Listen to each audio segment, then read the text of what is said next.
here's a character who has a horrible story and who ends horribly and everything goes wrong.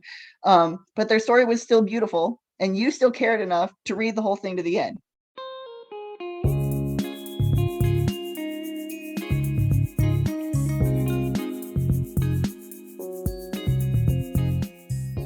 Welcome to the Edibuddies podcast. This episode is brought to you by that chilling sensation of something behind you, but when you look, there's nothing there. Today I'm talking to Logan Austin of Austin Fiction Editing. Logan specializes in horror, a genre I have mostly avoided for much of my life because I am a chicken. I can honestly say, after this conversation, I feel like I understand horror in an entirely new way. Enjoy. So my name is Logan Austin, and my business is Austin Fiction Editing. I do specialize in horror fiction. That's kind of my, where I have the most experience. I also do a lot of copy editing, actually. I would say I'm pretty experienced there as well. I have a bachelor's degree in literature and creative writing. And my business now is like almost like a year and a half old, which is really exciting. I've had a lot of really great clients, a lot of really fun experiences, and so I've just been having a really great time. And let's see what else. I love what I do. Well, that's good. Now, when you got your degree, were you expecting to become an editor, or was that just a general love for you? How did that come about? Yeah, that's a good question. Actually, no, I did edit editing, in college, like Mm-hmm. for friends and in classes. I took several editing classes, but it wasn't my dream at the time. I don't really know what I've planned exactly on doing. It's just that I knew that literature and editing and writing, all these things were kind of my passion, and so I was kind of following that. And right after college, I actually got a job with a EFL school in Japan, and so I moved to Japan and was teaching English and English grammar for like a Really? year. Yeah, it was really cool. That's so It was cool. a good experience. Yeah, Yeah. I had a lot of fun. But while I was there, I did kind of realize this isn't for me. Yeah, and so I was thinking about, what are my other passions? What else would I like to explore? And um, I I just thought, well, I really enjoyed working on my friends' manuscripts in college. I enjoyed the editing classes that I took. I felt like I was good at it. Well, what if I try that? And I started doing some research and taking some classes, and I took a not internship, but like Apprenticeship? yeah, maybe like so I did a thing. Like, I guess maybe it was a class. Maybe a class is a better. I I did a class slash apprenticing thing with another editor called C. Chapman, who was really, really cool. And that, kind of helped me feel like I knew what I was doing. And then I took on some projects for free. I got a little bit of experience, and then I started my business. And this is all actually during COVID as well. Yeah. Wow. Yeah. But anyway, I was nervous. I was like, well, you know what? I'm gonna start this. What if it's like teaching and I don't like it? And instead, I found like I really had a great time, and like I really had a passion. And even when I didn't have any clients and I was just doing like educational stuff for myself, I really loved it. Yeah. And so yeah, it was great to find that I had this passion for it. I know exactly what you're talking about, because that's basically when I was like, oh, maybe I'll try this editing thing. I Yeah. feel like it feels good, it feels right, but I just want to. And everything I did was like, wow, I like this. I Yeah. actually really enjoy what I'm doing and everything I'm learning Uh-huh. and everything I get to work on. Like, it's very Yeah. invigorating. It's a weird feeling, but it's really good. Mhm. I feel exactly the same way, and I didn't anticipate to feel this way at all. So Yeah. I totally I know how you feel. Yeah. It's I feel like it's frustrating when you read a book, and you think to yourself like, "Oh, I feel like I know what I could do to strengthen this, like this part." And editing, like you actually get to help the author strengthen it. Yes. That is so cool to me.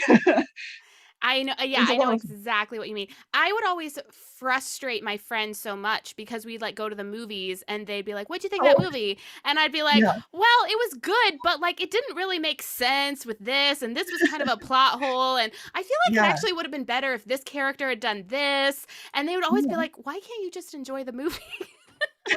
Like, because it That can is be so funny. I do better. the exact same thing. Oh my gosh, We're gonna say the same thing. that's so funny. I think we're in the right business. Yeah, for sure. It's even fun to learn about grammar and like the style guides. And I didn't Yes. think that I would like copy editing, but I love it. Mm-hmm. It's it feels to me like the math of the like editing world. It is. It's very But it's technical. It's very very technical, it's technical. very logical, Mhm. very rule-based, but it's somehow still I still have this passion for it. I don't know. It's great. And when it's I think it's so fun with fiction editing that you have the rules, but then you get to play with them a little bit, or you can kind of make your own Yeah, rules, or you can like help your author kind of create the rules for their world. I always think that's really fun. And then when you're copy editing, you get to apply those rules that you created in real time, you know? yeah. No, I completely agree. I think it's really cool. I one of the things actually that I've been talking about with one of my clients lately is the concept of like knowing the writing rules so that you can break them, you know? Yes. Mhm. Um that is such an interesting like creative concept to me that in breaking some sort of established thing you can make a statement about, like it says something. So cool to me. Yeah. I was just reading a book recently where they broke like a formatting rule, and they Mhm. had like a series of very short like one word sentences that were all in this kind of weird stepped format, but it was Ooh, yeah, very much for a purpose because it was tied in with this very violent action that was happening. So it was like your eye was being torn kind of across the page as this person's love that. body was like being torn apart basically, which was Ooh, terrible, but it was very wow. effective and it was very cool. And it was Yeah, like, yeah, and I love seeing that kind of stuff. that is cool. Very E. E. Cummings. Yes, yes, That is exactly. so cool. I do kind of want to ask you about that because I know like Oh, sure. copy editing is its own thing, but developmental editing is like a whole different beast. And I know we talked Yeah, about that yeah. a little bit, but so to Mhm. kind of tell me a little bit, what is it about developmental editing that really that you love that really energizes you? Yeah, that's a good question. I would say, like we talked about, like when you go to the movies and you think, "Oh, I wish I could have told the writer, like, try this and this and this," or you read a book and you think, "Oh, if only they had done this and this and this." Mm-hmm. It's really cool to be a part of the process with the author and to be able to go back and forth with ideas with them and help them through different drafts. And it's really a lot of problem solving. Yeah. Um, in a way that yeah, all editing is problem solving, but it's like a new level of it in a way that copy editing even isn't.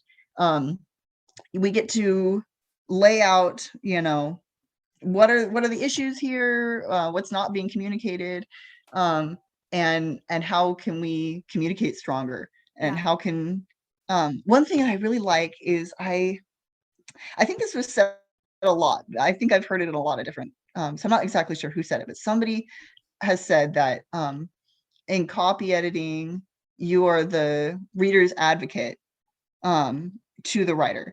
And to be honest, I kind of feel like all editing is being the reader's advocate in a way, Yeah. because you're especially in developmental editing, you're one of the first people who's going to read this draft, and you know that the author wants to communicate something, um, whether literally or emotionally to the reader. They want, you know, to Mm-hmm. have that connection. And we want to make sure that they're able to like say to the reader what they want to say, and Yeah. that the reader is able to understand it. And I think maybe that's a really roundabout way of I know exactly what you're listing it. saying. Like it's like Yeah, yeah, the reader the writer has something they're trying to communicate, and they want the reader to understand it in the way that they're intended.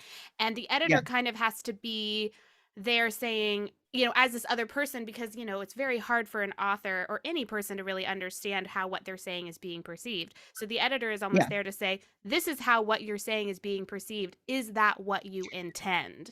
You know? exactly. Yeah. Exactly. That's something that I think is really beautiful about literature is its capacity to like connect people Hmm. emotionally. Like you're putting something out in the world so that other people can communicate with you in a Yeah. way.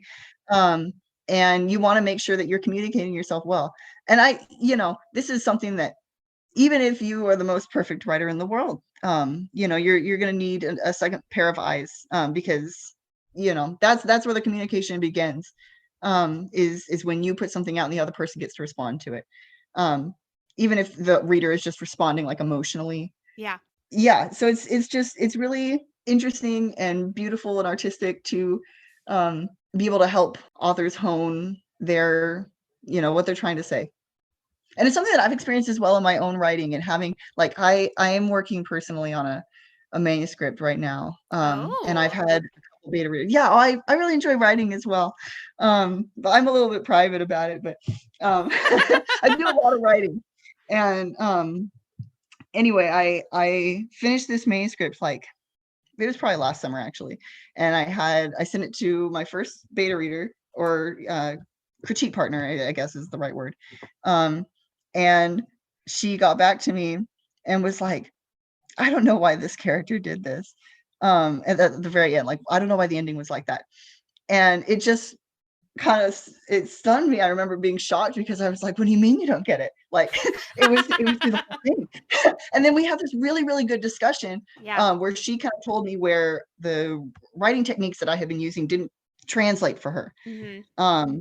And in knowing that, I knew like what to change and what to strengthen. It's just a great, experience to be able to work on something with somebody. Yeah. One thing that I didn't realize how much of editing like what a big part of editing this would be is that when you're an editor, the difference between like having your critique partner read it, or your friends, versus having like an editor is, a critique partner isn't going to have an editorial vision, Mm. and they're not going to like necessarily have those teaching skills. Like Yes. that's something that I find that I've had to learn a lot, Yeah. in my editing. Is I didn't realize how much of it would be not only that do you have to, explain to the author, um, where it can be strengthened and where the communication is kind of falling through, but you have to teach them how to bridge that gap, and you have to bring in resources that will help them, further research that element of writing, or further understand, um, you know, what maybe they're not understanding before, which is really cool. And that's something that I'm definitely trying to get better at. Yeah. I think So anyway, every editor hopes and yeah. prays that when they are done with a client, that client will feel like they've been made a better writer. That's always the goal. Oh, exactly. Yeah, And absolutely. and when you say editorial vision, can you kind of Mm. describe a little bit more what you mean by that? Yeah, yeah. So for example, when I read my novel from my critique partners, in my own personal writing, when they send me their work, um, I I give them my thoughts, and I tell them, what I think would make it better. Um, but as an editor, I want to look at my client's novel and have a vision of what it will be. And this is as well where I think finding the right editor is important. Yes. Because there's a lot of people who edit very, very well, but you have to find somebody who meshes with your like what you want your book to be. When I'm editing my clients' novels, I have a goal for what I want them to look like in the end, and for what I want these books to be. And I try to communicate with my clients as much as possible to make sure that we're on the same page, that what they want their book to be is also what I want it to be. Well, I just think that mesh is really interesting with what you were saying earlier about being in that position of the being the reader's advocate. Mm, Because I've kind of talked about this before, where it's almost like you're riding two horses. You have to be thinking about what the reader is going to experience, but you also have to be thinking about what the author is trying to achieve, and be kind of keeping those things in sync so that there isn't conflict. yeah. That is a really good metaphor. That's a perfect way to put it. Yeah, I feel that way as well. There's a lot of meshing, um, Mm-hmm. a lot of um, like it's a lot about communication. And it's really interesting to me. Mm-hmm. This is kind of a little bit of a awkward transition, but I just like, I've been thinking about this a lot ever since I knew I was going to interview you, and it makes me laugh, Mhm. but I just have to ask. Sure. You are one of the most insanely positive people that I have ever met. Oh, thank like you. That's very seriously, nice of you to say. Thank you. like your energy is so bright, and so like, I am always like, man, like, I don't know how they are so happy all the time, but I am here for it. Thank you. But yet you are a horror editor. Yeah, it's true. So how did you get into horror? What does horror do for you? That's what I want to know. Yeah, that's a really good question. Yeah, I definitely see that contrast there. Um, I have been like a really passionate horror fan for as long as I can remember. I was reading Goosebumps. That's it. Oh, Mhm. ever since like Classics. those are what I learned to read on. Yeah. Because oh yeah, and I'm sure everybody enjoyed those. And that actually art sign is what inspired me to become a writer. I and so I horror really got me started on my journey with literature in the first place. Um and has always just really had a special place in my heart.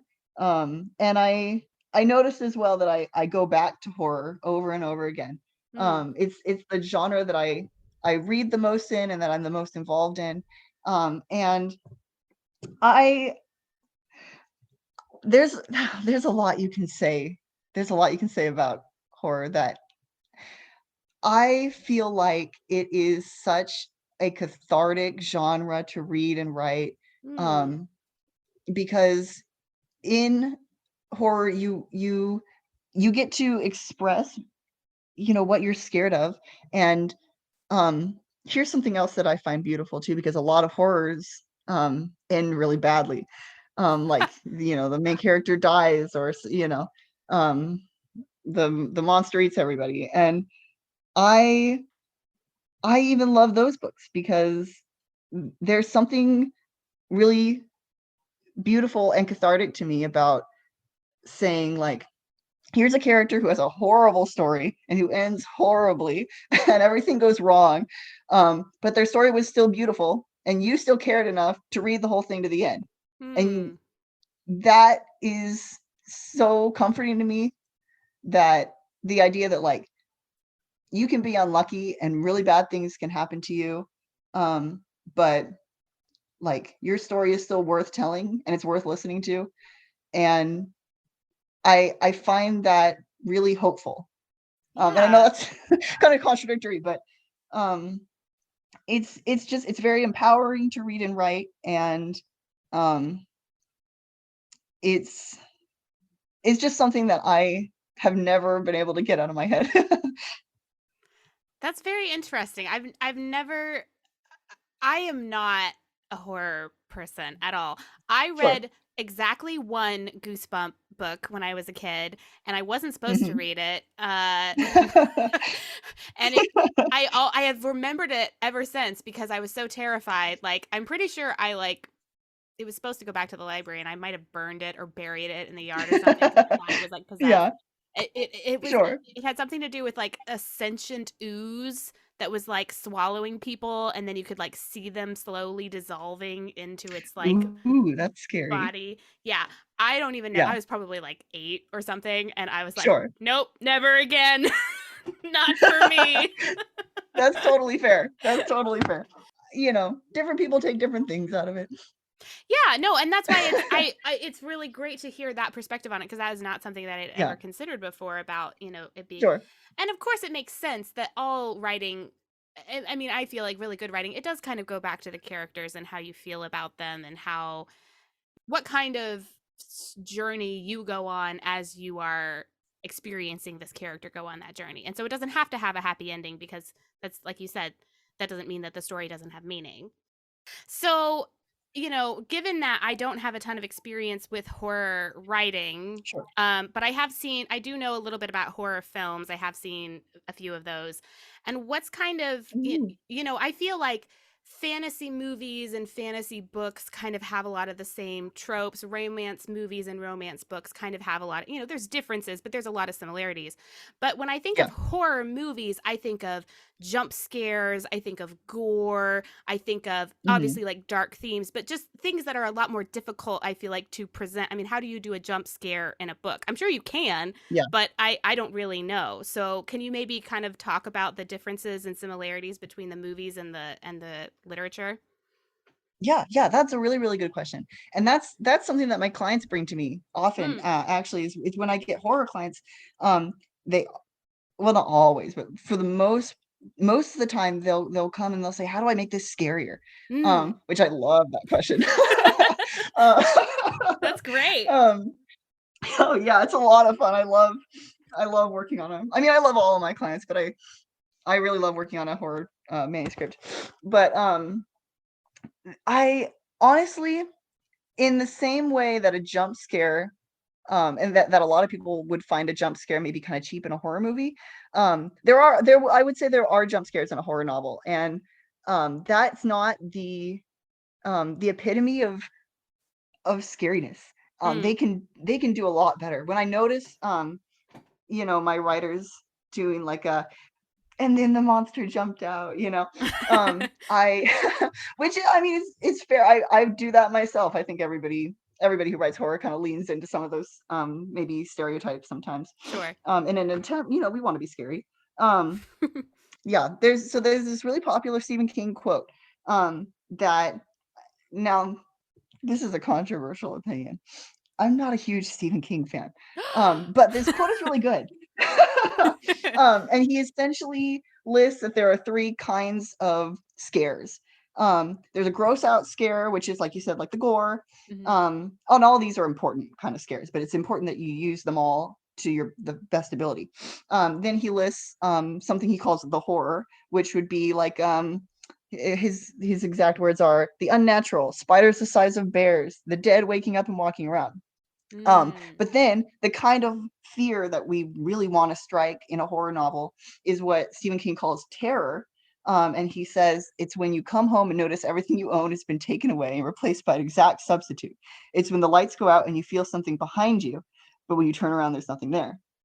And that's the real fear that we're looking for is Mm. something maybe a little subtler.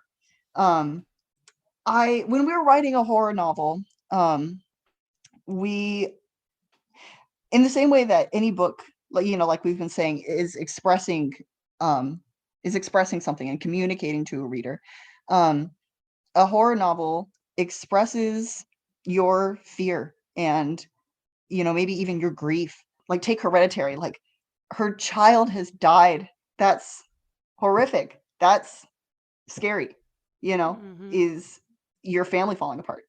And when we can use these smaller scares, to amplify the real fear that we're writing about, um, that's that's when we've really hit the mark. There's a lot of similarities between horror novels and horror movies. And in the end, we want to express what is scaring us and what is causing us to have these um like dark Mhm. feelings. Um, and we use the smaller scares to build up to what we're really talking about. And what we're really talking about, that gets kind of what you were talking about, how it's a cathartic thing to read horror and to Yeah, write horror. Can you share a little bit more about that? yeah. Well, So would you tell me which horror movies have you, not to derail, but which horror movies have you seen? And I'll use those as examples. Okay, okay. Let me think about this. I've seen like The Shining. Ooh, a favorite of mine. Yeah, I actually do like that movie. I suspenseful stuff is much better for me than others.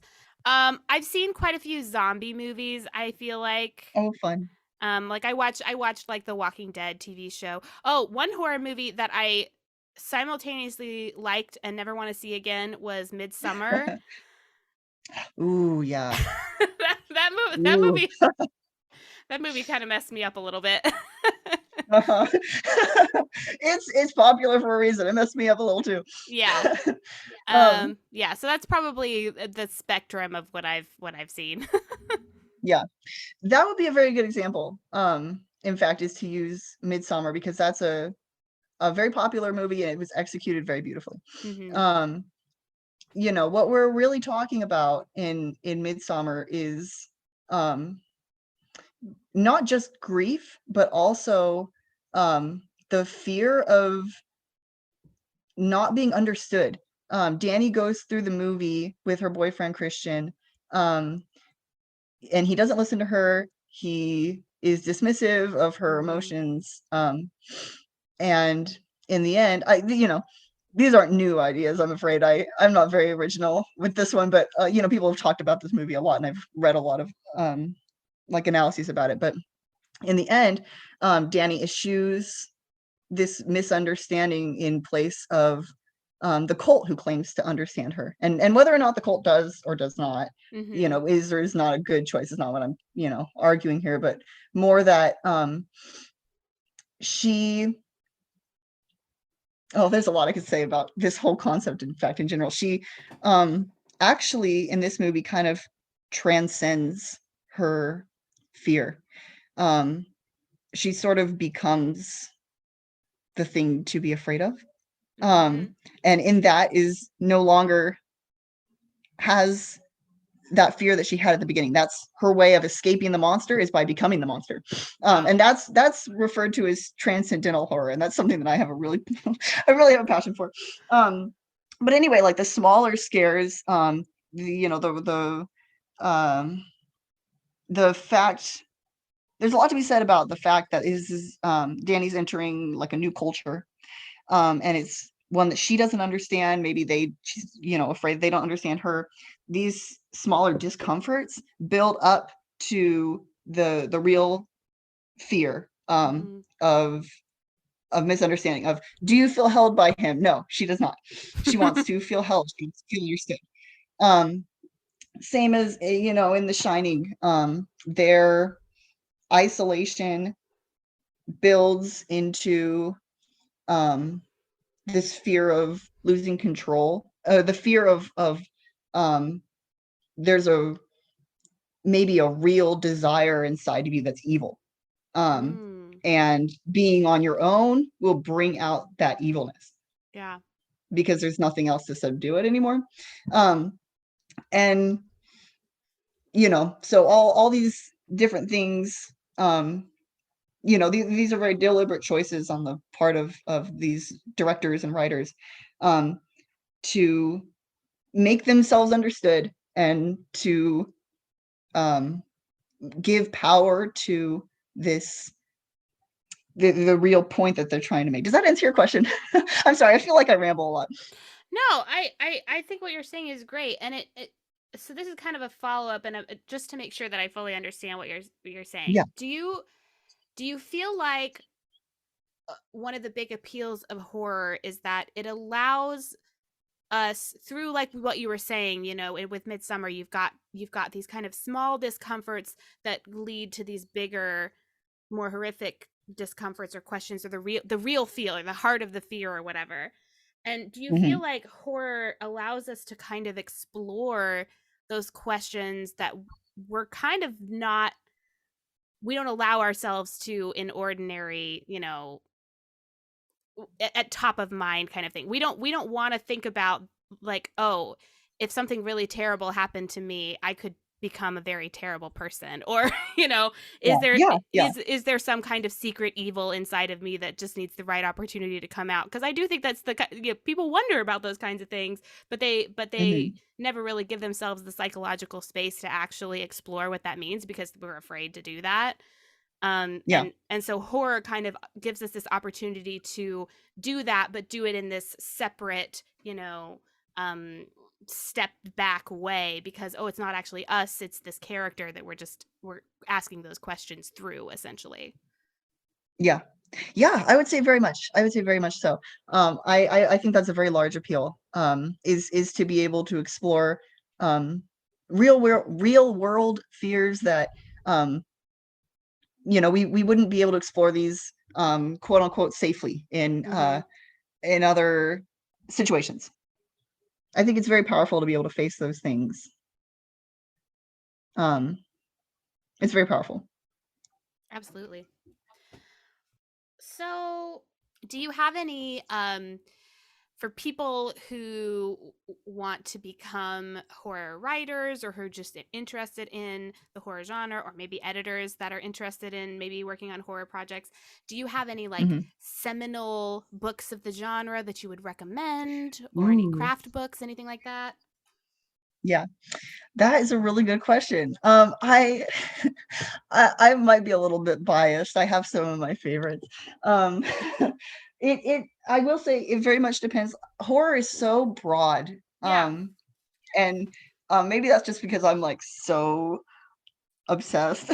I'm so deeply entrenched, you know. But there are a lot of, I don't know, it's hard to pick one. The thing is, a lot of people would say Stephen King. And Mm-hmm. if you like Stephen King, I love that for you. You know what I mean? Like, absolutely. I just have my own personal beef. It's just a personal thing. Um, but I mean, yeah, he's definitely a staple. Um, I am notoriously like an embarrassingly huge fan of Anne Rice. Um, Yes. I Okay. oh, All you like right. Anne Rice? Oh, Oh I'm so yes. glad. Oh yes. I Interview with the Vampire shook me. let me be clear. I am not into horror. Trashy gothic vampire stuff. One Oh thousand yeah, percent, I am there. yeah. You know what? I am too. So I completely understand that. Yeah, I'm in love with Interview with the Vampire to the point where it's just embarrassing. Um, so I mean, I would say that especially Interview with the Vampire, the book, I bring the things that I took from that book to my own writing and to my editing as well. Yeah. I'm looking at my bookshelf right now. What are some other classics?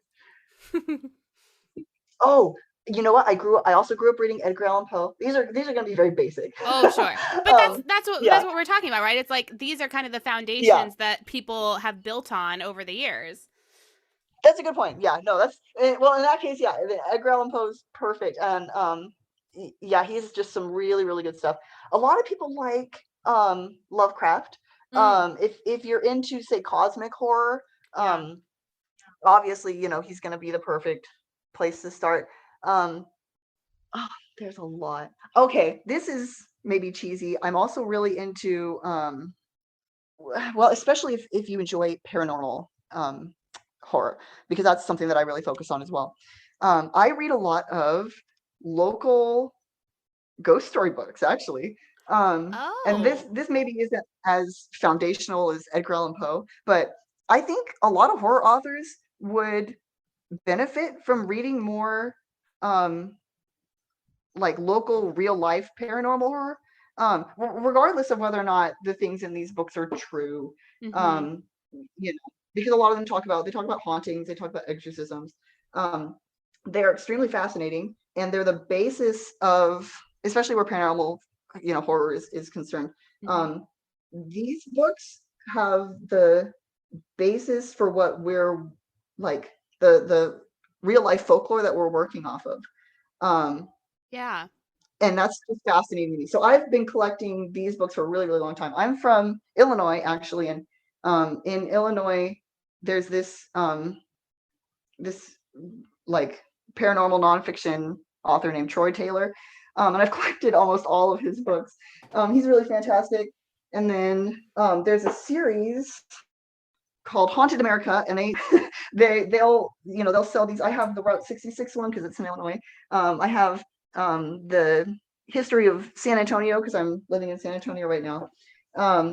And I find these really, really fascinating. I find them really good. What's the word? Like research material. Yeah. That's For so paranormal.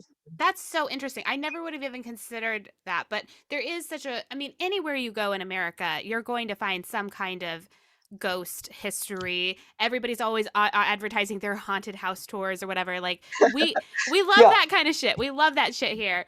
And Oh, exactly. Same. and it makes perfect sense that that would be an incredible source to go to, especially if you're looking to write horror as an inspiration of like, what kind of stories do people, you know, pass on? What do they tell about this region? What kind of horrible things like happen? Because real Yeah. life is itself very scary, and people's Mhm. interpretation of hauntings or whatever is a way that they're processing real life in some ways, you know? Yeah. That's so cool. I find them, excuse me, I find them really, really fascinating. I find them really good research. And yeah, if you're interested in horror or editing horror, I think those are a really good thing to begin reading.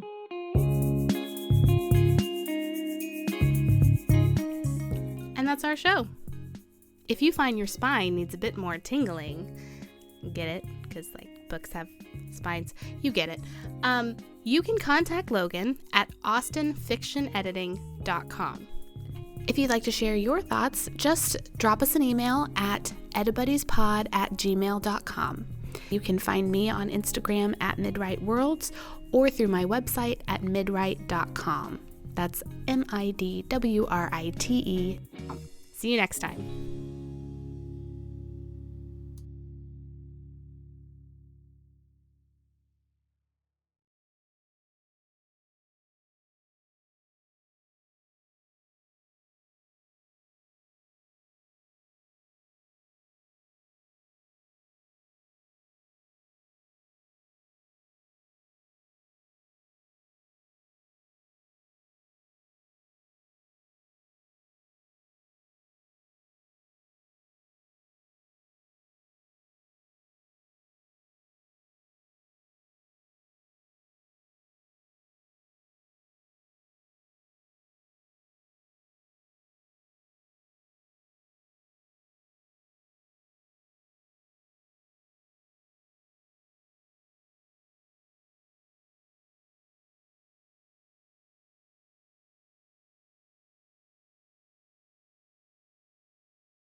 You can